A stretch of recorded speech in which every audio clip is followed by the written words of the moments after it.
Bienvenue sur Fashion Green Podcast, le podcast des entreprises engagées pour une filière mode, textile, sport et luxe plus durable.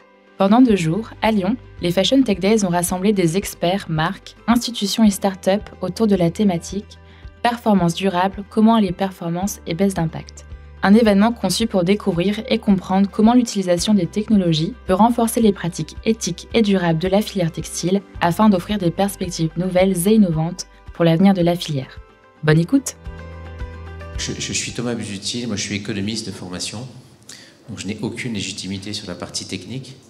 Et ce que je vais essayer de faire et de vous présenter, c'est les bases d'une... alors c'est pas la bonne version, Salomé, si tu peux regarder si ça peut mettre la bonne version des slides, c'est pas grave. C'est une étude sur la mode régénératrice qu'on a publiée il y a quelques mois. Et donc je vais vous parler en tant qu'économiste justement pour arriver à cette mode régénératrice. Voilà, c'est quoi les switches, les leviers qu'il faut faire dans votre modèle économique. Et on va revenir, et ce que je vais essayer de faire, c'est de vous montrer, puisque l'idée encore une fois c'est pas de vous parler de technique ou de technologie, c'est de vous montrer que l'innovation, elle peut être technologique ou technique, mais elle peut être aussi dans votre modèle économique. Et en quoi des entreprises, alors soit vous êtes déjà des marques B2C, mais soit vous pouvez être aussi une entreprise B2B, un fournisseur d'une marque, en quoi ça vous concerne et en quoi ça peut être justement une façon, un levier pour vous donner d'autres façons de réfléchir sur justement le switch nécessaire, parce qu'on va démarrer par ça. Si on veut tout simplement assurer la survie et la continuité de l'espèce humaine, puisqu'on en est là aujourd'hui. C'est ça la question. Je sais pas, je démarre ou... Oui, bon, je vais démarrer, c'est pas grave. C'est pas là. Ok, c'est parti. Alors, on va commencer justement par la question existentielle. To be or not to be. Et clairement, pour ce qui nous concerne, c'est-à-dire les matériaux, tout ce qu'on produit dans la mode, la question, elle est très claire, c'est not to be. D'accord ? Ça veut dire que tout ce qu'on produit, et si vertueuse soit la façon dont on le fait, circulaire, collaborative, inclusive, tout ce qu'on veut, ça a un impact. Et aujourd'hui, on est dans le trop. D'accord ? On consomme trop. On consomme trop de matière, trop de tout, trop d'électricité, trop d'énergie, trop d'eau. Ok, donc la première, pour poser le débat, ça c'est histoire de vous mettre la pression, si je puis dire, mais il faut qu'on l'accepte. La première chose à faire, c'est qu'il faut qu'on accepte de dire que le modèle dans lequel on a vécu ces 50 dernières années, ça marche plus. D'accord ? On est dans ce trop, et dans ce modèle du trop, et donc il faut qu'on aille, et d'ailleurs j'aime bien sur pareil, ces anglo-saxons, ils ont toujours l'art de la formule. Donc le développement durable, c'est la sustainability qui est beaucoup plus, qui englobe beaucoup plus de choses. Là, au lieu de parler de sobriété, les anglo-saxons parlent de sufficiency, c'est-à-dire la suffisance. D'accord ? Et je pense que ça, c'est un point important, et ça renvoie plus à la notion de besoin. De quoi on a vraiment besoin ? Ok, c'est ça. Voilà, merci. Ça, c'est la bonne version. Donc le point, c'est ça. C'est déjà plutôt de réfléchir à c'est quoi les besoins et en quoi il va falloir qu'on réduise nos besoins. Et moi, l'idée, et ce que je vais essayer de vous le démontrer, mais vous me direz si j'y suis arrivé, c'est pas de renoncer non plus au plaisir de la mode, c'est-à-dire notamment au plaisir du côté éphémère, du côté changé, de couleur, de forme, de matière. Ok ? Mais c'est comment on va faire évoluer nos modèles pour essayer de préserver ça, mais en le faisant de façon beaucoup plus sobre, pour le coup, d'accord ? Et avec cette idée de la suffisance, de la sufficience, okay ? Et donc derrière, de la satiété. Je pense que c'est aussi ça la façon de le traduire. Moi, je préfère bien le traduire en termes de satiété. Et on a tous, de façon innée, cette satiété en nous, d'un point de vue déjà par rapport à l'alimentation, mais pas que. Et nous vivons dans une société de l'addiction. D'accord ? Et tous les sites, évidemment, les Chines, Temu et autres, étant l'archétype et le paroxysme de ça, de cette société de l'addiction, nous pousse à un modèle de surconsommation qui ne nous rend pas heureux. Je pense qu'on est tous d'accord pour dire que l'accumulation, ça ne vous rend pas heureux, ça vous rend frustré. De frustré, ça vous rend addict. De addict, ça vous rend violent. Et on tourne. Et on est dans une société de plus en plus violente et de plus en plus addictive. Donc c'est comment on va aller vers ce chemin de la satiété, mais qu'il faut relier au bien-être. Le fait de travailler sur cette suffisance, cette satiété, c'est une façon de se dire comment on va aussi en faire un levier d'épanouissement. L'idée, c'est pas que ce soit de la contrainte et que des emmerdements, passez-moi l'expression. Voilà un peu pour brosser le débat. Ce que je voulais rajouter, puisque Thomas est là aussi, c'est que cette étude sur la mode régénératrice, on l'a fait avec 2 soutiens, la BPI et Fashion Green Up. Donc je suis d'autant plus heureux d'être là aujourd'hui, qu'en plus j'ai la chance et l'honneur de faire partie du conseil d'administration du Fashion Up Grand Paris. Et donc voilà, on essaie de travailler, faisant aussi partie du fan club d'Annick Jeanne. Voilà, je voulais aussi en profiter pour la remercier, pour remercier Thomas de tout ce que fait Fashion Green Up et ce que j'espère contribuer sur la partie du Grand Paris. Alors, maintenant qu'on a posé le débat, concrètement, ça veut dire quoi? Qu'est-ce qu'il faut changer dans nos modèles? Et je vais vous donner un certain nombre d'exemples. Peut-être certains vont vous paraître très éloignés, dire, bon, il est mignon, mais bon, tout ça, dans la vraie vie, ça colle pas. Si, moi je veux vraiment qu'on s'inscrive dans un modèle économique qui colle à la vraie vie. Donc le premier switch, et c'est peut-être le plus difficile, c'est passer d'une logique de volume à une logique de valeur. Si on veut être dans le moins par rapport au trop. Le premier levier, c'est qu'il faut qu'on passe de cette logique de volume à cette logique de valeur. Si je me mets dans une vision économique, je vais plutôt m'appesantir sur les marges que sur mon chiffre d'affaires. Bon, mais ça, c'est une vision évidemment très rétrécie. Parce que justement, cette logique de valeur, c'est valeur au pluriel. C'est-à-dire comment j'arrive à démontrer la valeur dans toutes ces dimensions de mon produit ou de mon service. Et où? Qu'elle soit économique et financière, mais aussi sociale, sociétale et environnementale. C'est fondamental. Et vous voyez bien que vous, en tant que soit marque B2C, soit fournisseur B2B de marque, votre rôle est absolument essentiel pour démontrer la valeur de tout ce que vous générez comme valeur économique, sociale, sociétale, environnementale. Alors ça, je vous prends l'exemple de SEM. Vous connaissez donc, c'est des jeans, des t-shirts, ils font des chemises. C'est donc Aga Schmidt, qui est la fille de Pierre Schmidt, qui est un industriel, qui est notamment les marques Velcorex et Emmanuel Lang. Et donc, ça fait 30 ans qu'ils se battent pour développer toute la filière du lin en France et réindustrialiser, et c'est ce qui existe aujourd'hui, toute la filière du lin en France. Tout ça, ça a un coût. Vous voyez que sur la chaîne de valeur, je ne sais pas si vous voyez, non, vous voyez peut-être pas tout, pardon. Ça va jusqu'à 170 €, le jean, d'accord? 170 €, c'est pas à la portée de toutes les bourses. Donc il faut expliciter qu'est-ce que vous achetez et en quoi la qualité de ce que vous achetez va être durable, dans tous les sens du terme. À la fois d'un point de vue purement physique, si je puis dire, et aussi dans toutes les dimensions que ça amène. D'accord ? Et là, vous voyez bien, dans les chiffres, dans la façon de démontrer la valeur, à quel point c'est juste énorme. L'impact, la diminution d'impact entre un jean en lin SEM et un jean en coton traditionnel. D'accord ? Et le lin, c'est juste là, c'est 75% de la production mondiale de lin, elle est faite en France. Donc ce serait peut-être bien qu'on s'y intéresse un peu plus. D'accord ? Ça, c'est clé parce que ça renvoie à un autre principe, une autre dimension économique, qui est ce qu'on appelle en économie la dépense acceptable. Je ne parle pas du prix, je parle de la dépense acceptable. C'est-à-dire, qu'est-ce que le consommateur ou le client, si vous êtes en B2B, va accepter de payer parce qu'il est conscient de la valeur de ce qu'il achète. D'accord ? Vous voyez la nuance, je ne suis pas sur le prix, là.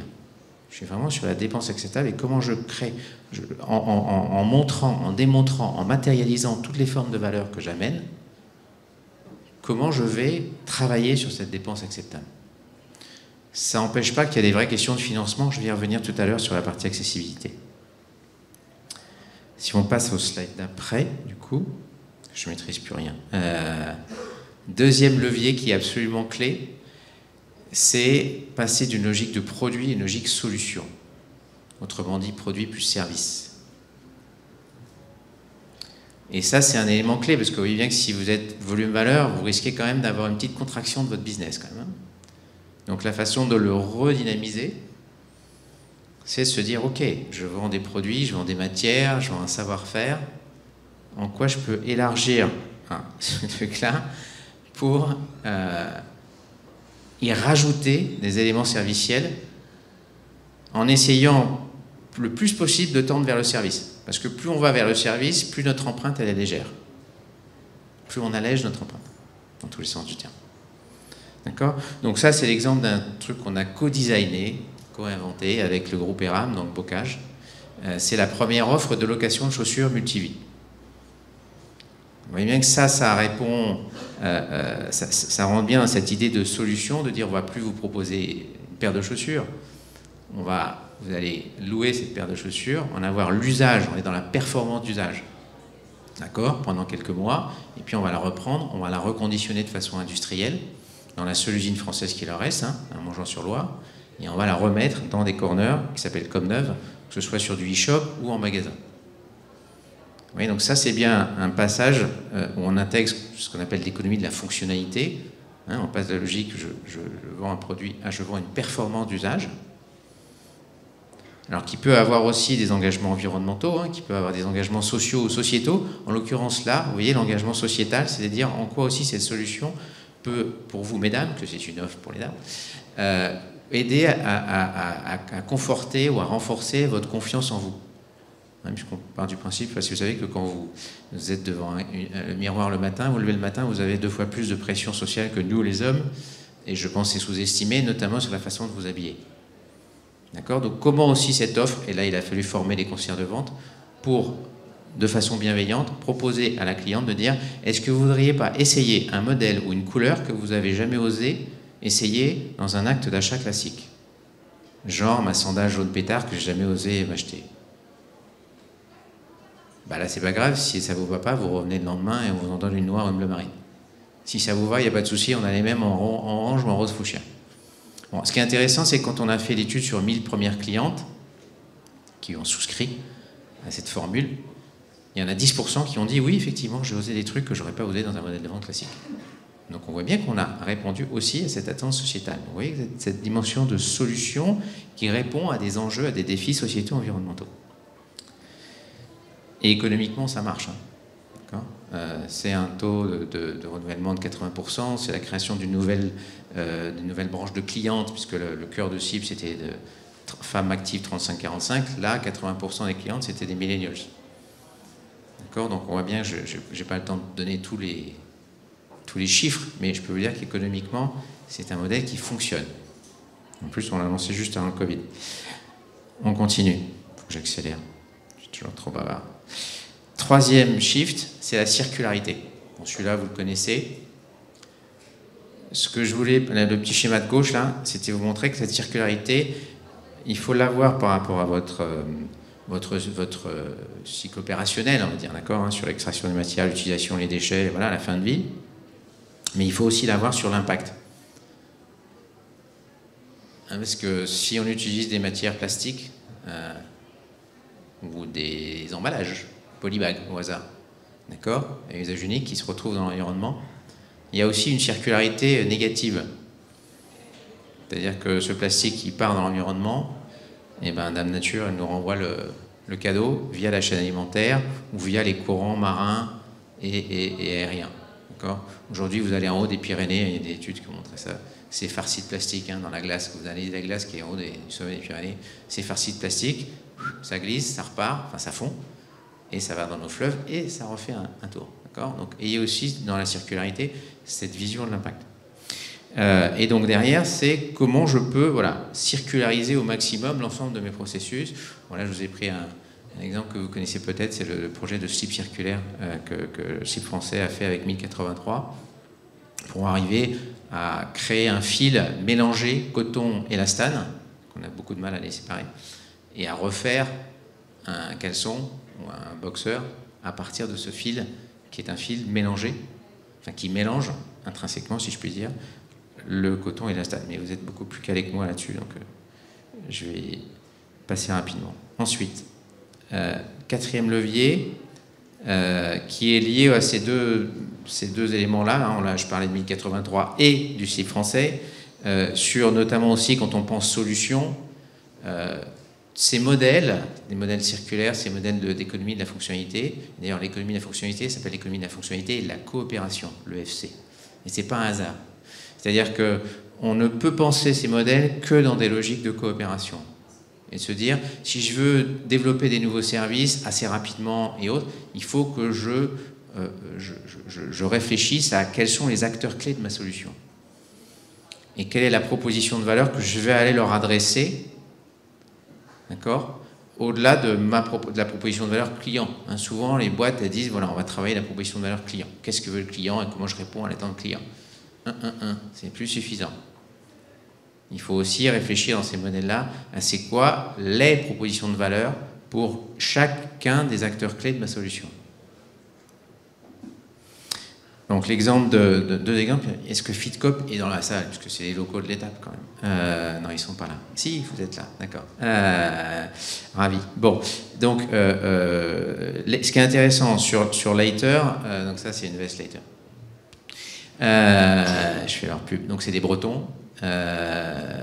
Et ce qu'ils ont fait, donc c'est une veste qui est 100% en laine recyclée, avec des boutons qui sont en galalite, hein, c'est des biopolymères issus de la caséine. Alors pour le coup, je crois que les surplus de laine, ça vient de la région Rhône, qui sont donc, on en retire de la caséine, on biopolymérise, ça fait de la galalite. Je ne sais pas si vous voyez les boutons, c'est vraiment comme la nacre. C'est très joli et voilà, vous pouvez les manger, ça risque rien. Pas forcément très bon, mais bref, si je jette cette veste dans la nature, elle n'aura aucun impact. Donc c'est ça qui est intéressant. Parce qu'on a aussi supprimé la teinture, parce que c'est des fils, c'est une technique d'entremêlage de fils de différentes couleurs qui donne cette couleur verte. Donc vous voyez comment aussi cette circularité, ça permet de supprimer des externalités négatives. Et FitCop, donc c'est, vous les connaissez peut-être, donc c'est travaille sur le réemploi de stocks dormants. Et je fais le pont avec Produits Solutions, mais je pense qu'ils n'ont pas forcément pensé comme ça. Vous voyez, c'est ça qui est intéressant. C'est dire au-delà de ça, quand vous allez sur leur site, ils disent oui, j'ai d'autres services sur du sourcing de matière et puis un bureau d'études. Ben, moi, j'aurais envie de leur dire, poussez la logique jusqu'au bout. Hein, et dans cet écosystème de partenaires, montrez que vous êtes effectivement, vous servez d'intermédiation hein, entre des deux parties prenantes qui ont besoin de tissu, enfin un qui n'a plus besoin de tissu et l'autre qui en a besoin pour faire ses produits. Ça, c'est bien. Donc vous êtes bien dans cette logique collaborative et de coopération, mais vous pouvez y rajouter aussi cette dimension servicielle. Donc ce que je veux dire par là, c'est que vous voyez que je vous montre, par souci de pédagogie, je split un peu, voilà, je vous montre un peu chaque shift de modèle, mais quand on réfléchit, et nous c'est ce qu'on fait, hein, c'est le groupe auquel j'appartiens, qui s'appelle le groupe R3, et notre rôle c'est d'accélérer et de massifier la transition de modèle au sens du modèle économique. On mixe en fait tous ces modèles-là, d'accord, tous ces shifts. Et c'est en mixant ça qu'on arrive à structurer, à élaborer des modèles économiques viables, financièrement parlant, et qui en même temps créent de la valeur sociale, sociétale, environnementale. Si on peut encore passer. Dernier shift, c'est l'accessibilité. C'est que si on veut être vraiment durable et voire régénérateur, hein, la régénération c'est simple, hein, c'est rendre à la nature et à la société plus qu'on ne lui prend. Sur le principe, c'est très simple. On va voir que c'est un petit peu plus compliqué à mettre en œuvre. D'accord, c'est de travailler aussi, de faire en sorte que son modèle soit le plus accessible possible. Et accessible dans tous les sens du terme. Ça peut être de l'accessibilité géographique, de l'accessibilité économique et financière, ou de l'accessibilité physique et technique. Et encore une fois, voyez ça comme des opportunités business. Quand vous stretchez votre modèle pour le rendre plus accessible, vous allez innover en découvrant, en révélant des nouvelles opportunités business que vous n'aviez pas forcément vues. Donc c'est aussi ça qui est intéressant. Donc là, je vous ai pris deux exemples de Kaby sur la location hein, qui viennent de lancer. Donc ça va de 9 à 49 euros, si ma mémoire est bonne. Vous avez entre 5 et 20 produits par mois pour toute la famille, donc c'est très intéressant. Et vous voyez que là aussi, on est dans des logiques de solution. Hein, vous ne vendez plus des vêtements. Vous vendez une solution pour habiller toute la famille. C'est pas pareil. Hein. Vous n'avez pas la même proposition de valeur. D'accord ? Et du coup, vous pouvez aussi valoriser le côté circulaire. Ils n'y sont pas encore là, puisqu'ils lancent le truc. Et l'île lingerie, c'est pareil. On part d'un défi sociétal. Je reviens à vous, mesdames. En l'occurrence, c'est celles qui ont des poitrines épanouies, c'est-à-dire un bonnet supérieur à D. Et jusqu'à un passé récent, à part des soutiens-gorge de mémère, vous n'aviez pas beaucoup de choix. D'accord ? Donc c'est comment, en partant de ce défi sociétal, qui est de dire comment je rends accessible des produits de lingerie sympas et qui vont là aussi redonner ou conforter la confiance et l'estime de soi, en particulier des jeunes femmes, et un peu moins jeunes si aussi celles qu'ils veulent, pour avoir une lingerie dans laquelle on se sent bien et qui en plus nous rend belle. Ça c'est quand même pas mal, d'accord ? Et c'est là-dessus qu'ils ont bâti leur business model. C'est pas je vais faire un business model pour vendre de la lingerie. Et vous voyez l'originalité là, en quoi ça singularise la façon dont vous allez structurer votre modèle économique. Vous êtes autre chose qu'un vendeur de soutien-gorge. Vous apportez une réponse à une problématique sociétale, réelle. Et ça peut être aussi un point sur la marque employeur, évidemment. Parce que quand vous avez ce genre de proposition de valeur, voilà, si vous venez travailler chez une lingerie, vous faites un peu plus que vendre ou concevoir des soutiens-gorge. Vous contribuez à créer de la valeur sociétale par rapport à ce défi qui a été identifié. On continue. Tout ça, ça doit arriver à quoi? Alors c'est ce que vous trouvez dans l'étude, je n'ai pas le temps de le détailler là. Dans l'étude, en plus de ce que je vous ai montré là, vous allez trouver deux choses. Vous allez trouver des choses qui ne sont pas forcément sympathiques, mais sur lesquelles qui expliquent bien mon premier slide de to be or not to be. C'est l'ensemble des déséquilibres de notre société, liés à la surconsommation. Hein, le fil rouge, c'est la surconsommation. Donc déséquilibre environnemental, sociétal, social, mental, physiologique. On va très loin. Donc, vous verrez comment tout ça s'enchaîne. Et puis, vous verrez aussi la présentation de ces 6 dimensions. Ça, c'est si vous commencez à intégrer tous ces changements de modèle, voilà à quoi vous devez arriver. C'est une espèce de boussole qui va vous permettre de vous étalonner, on va dire, par rapport au degré de durabilité, voire de régénération dans lequel vous êtes. Donc, je n'ai pas le temps de les détailler. Voilà, la régénération des ressources, l'innocuité holistique, hein, c'est pour l'homme et pour l'environnement. La satiété et le bien-être, j'en ai parlé. Le partage de la valeur, l'empowerment, l'encapacitation en français, ou l'empouvoirment en québécois, et la transparence et la co-construction. D'accord ? Mais je vous laisse comme ça fait un petit teasing pour aller lire l'étude. Et dernière chose que je voulais partager avec vous aussi, que vous trouvez dans l'étude, c'est la façon d'avancer, la façon de vous y prendre. Voilà. Et notamment le fait de dire, moi j'ai conscience que cette ambition régénératrice, elle va très loin. La marche est très haute. Elle peut faire peur. Elle est complexe. Donc en même temps, on essaie de montrer comment des choses... d'abord, la complexité, elle est inhérente à la nature. Hein. Donc il faut là aussi se dire, voilà, on est dans un monde complexe. Donc il faut qu'on intègre la complexité. Pour rendre, là ce qu'on donne, c'est une façon de faire, une méthodologie pour vous donner de la sérénité par rapport à cette complexité. Et notamment de commencer dans des logiques de projet. D'identifier vos impacts sur votre chaîne de valeur et ensuite de voir par rapport à ce que vous faites déjà, qu'est-ce que vous faites de mieux? Quelles sont les actions qui ont le plus de potentiel de régénération? Et une fois que vous avez identifié ça, vous commencez à creuser le point. Et après, on scalabilise, voilà, on élargit. Ok, donc vous avez le QR code si vous voulez télécharger l'étude. Elle est en open source, c'est gratos. Profitez-en. Faites-nous des retours, parce que moi, je n'ai pas la prétention d'avoir toutes les réponses à ces grandes questions. Et oui, voilà, on va quand même avoir 5 minutes pour prendre des questions. Je pense que c'est un point intéressant aussi. J'espère que vous en avez. Et n'hésitez pas à me challenger. Si vous pensez que tout ce que je raconte, voilà, c'est joli sur le papier, mais ça ne tient pas dans la vraie vie, je suis prêt à prendre le pari. Je voulais juste terminer, voilà, sur pourquoi cette régénération, ce concept de régénération, pour moi, il est absolument clé pour notre avenir. C'est que je pense que malheureusement, nous sommes au début de l'éco-anxiété. C'est-à-dire ce qu'on a vécu cet été, voilà, on commence à voir, il y a un certain nombre de phénomènes qui montent.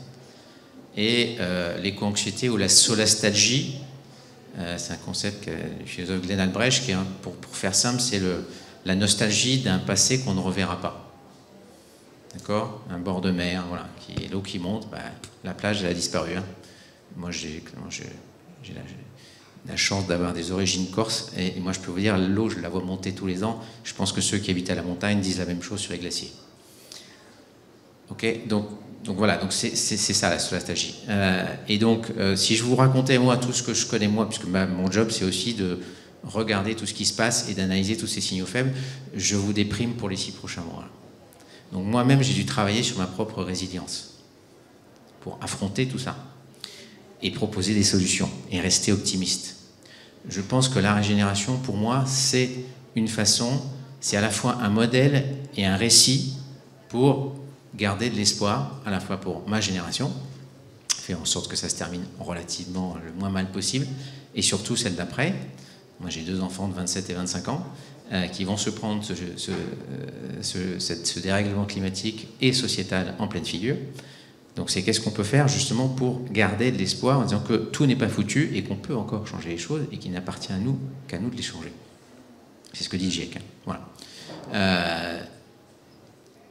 Donc je vais arrêter là, et s'il y a des questions, allez-y, merci. Bonjour. Bonjour.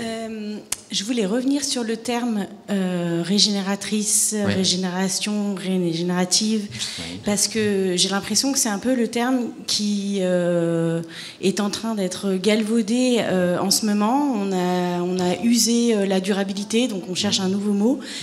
Il me semble, moi, alors je suis plus sur la partie sourcing matière, qu'il y a une définition assez précise de l'agriculture régénérative qui est liée à l'agroécologie et la permaculture. Est-ce que, à réutiliser ce nom d'une manière plus large, est-ce qu'on ne va pas à nouveau perdre le sens des mots et perdre l'information ? Voilà. Ma question, c'est sur l'utilisation des mots, la définition des mots, et qu'on n'arrive pas à galvauder des mots importants en élargissant leur utilité, enfin leur utilisation, pardon. Vous avez tout à fait raison, c'est le buzzword du moment, donc ça je suis d'accord avec vous.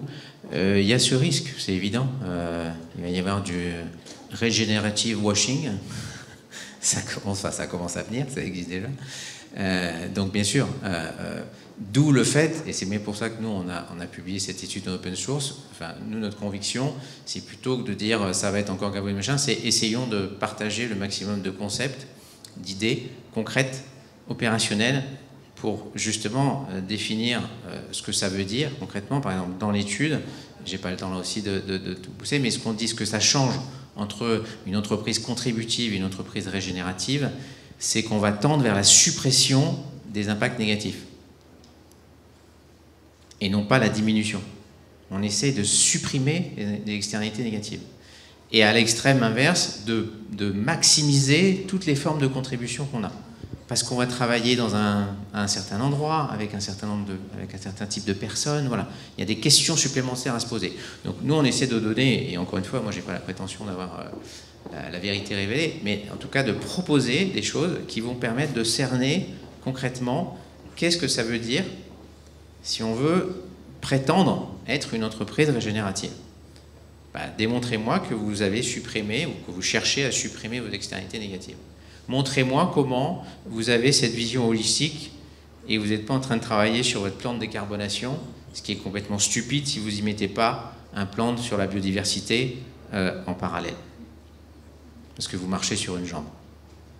Et qu'évidemment tout est lié. D'accord ? Donc voilà, donc nous on propose un certain nombre de choses. Je pense que l'idée c'est que le maximum de gens essayent de contribuer à ça, de structurer une pensée et une méthodologie, une façon d'avancer, quelles sont les questions à se poser pour que justement on puisse voir ceux qui font du regenerative washing et puis ceux qui concrètement essaient de s'y coller, et c'est vraiment pas facile. Mais on y arrive. D'autres questions ? Une dernière ? Merci Thomas, je voulais juste réagir sur cette question. Merci pour la présentation qui était hyper claire, et je pense que ça fait du bien de partager cette connaissance-là. Moi, contre le galvaudage des mots, en fait, c'est à nous aussi, quand on relaie sur les réseaux sociaux, quand on réagit à des posts, à nous aussi de ne pas laisser les choses se galvauder. Nous, quand on a lancé Slow We Are, on parlait d'éco-responsabilité, et très vite, la fast fashion est arrivée en disant on des matières éco-responsables, mais dans éco-responsable il y a une question de responsabilité, donc il y a du social, et on le voit bien, le social résout l'environnemental ne résout pas nécessairement le social. Donc à nous aussi de nous indigner, pour reprendre le nom de Stéphane, j'oublie son nom de famille, pardon, Essel, ouais. Qui nous disait indignez-vous, et se dire voilà, quand on voit quelqu'un qui utilise ce terme, dire non, ça c'est pas du régénératif. Et il y a aussi la nuance entre régénératif et régénérateur, ou régénérative et régénératrice. Il y a le concept d'être passif, d'avoir et le fait d'être dans l'action. Thomas, je crois que toi tu parles plutôt de régénératrice, parce qu'il y a aussi ce côté moteur. Oui, tout à fait. Et d'ailleurs, donc on fera en bêta-test, puisqu'on l'a toute, ça vient de sortir, cet après-midi, un atelier sur la fresque de la mode régénératrice. Donc l'idée, c'est aussi une autre façon de participer à cet accompagnement, parce que je pense que c'est aussi ça, je reviens à ce que vient de dire Thomas, sur la nécessité aussi et la responsabilité qu'on a d'accompagner, que ce soit des marques et ou des consommateurs, dans justement ce chemin, ce cheminement vers la régénération, et en leur montrant en quoi ça va encore une fois participer à la satiété et au bien-être de chaque individu et de l'ensemble de la société. Merci beaucoup, je suis désolé, j'ai un peu dérapé. Merci, oui. Et alors, peut-être à bientôt. En tout cas, je suis encore là. Excusez-moi, Thomas, en tout cas, moi, je voudrais juste rajouter. En tout cas, merci aux deux Thomas, je suis complètement d'accord avec vous. Après, si vous êtes une entreprise jeune, etc., voilà, vous êtes un peu perdu aussi sur votre vocabulaire, il y a les Green Claims qui sont sortis en mai 2023, donc pour vous aider aussi sur quels mots ne pas utiliser pour ne pas justement aller vers le greenwashing, ou en tout cas, voilà, essayer de communiquer en fait avec vos clients pour éviter tout ça. Donc il y aura peut-être des contrôles aussi, donc tout ce qui est durabilité, éco-responsabilité, il y a beaucoup de choses. Neutralité, neutre en carbone. Plus vraiment dire, c'est ça. Plus vraiment dire, ou en tout cas on va devoir prouver les choses derrière. Donc voilà, il y a beaucoup de choses qui sont écrites dedans. C'est un gros pavé qu'il faut vraiment voilà, se coltiner, on va dire. Mais en tout cas, c'est très important. Et en effet, il y a beaucoup de choses. Voilà, si on veut agir, il faut agir dans le bon sens et avec les bons termes. Merci beaucoup en tout cas. Et voilà, à très bientôt, j'espère. Au revoir. Cet épisode vous a été proposé par Fashion Green Hub, association professionnelle qui rassemble et accompagne les entreprises françaises de l'industrie mode, textile, sport et luxe dans leur transformation post-carbone. Pour être au courant de notre actualité, consultez notre site internet fashiongreenhub.org et suivez-nous sur nos réseaux sociaux disponibles en description. Merci de votre écoute, à bientôt!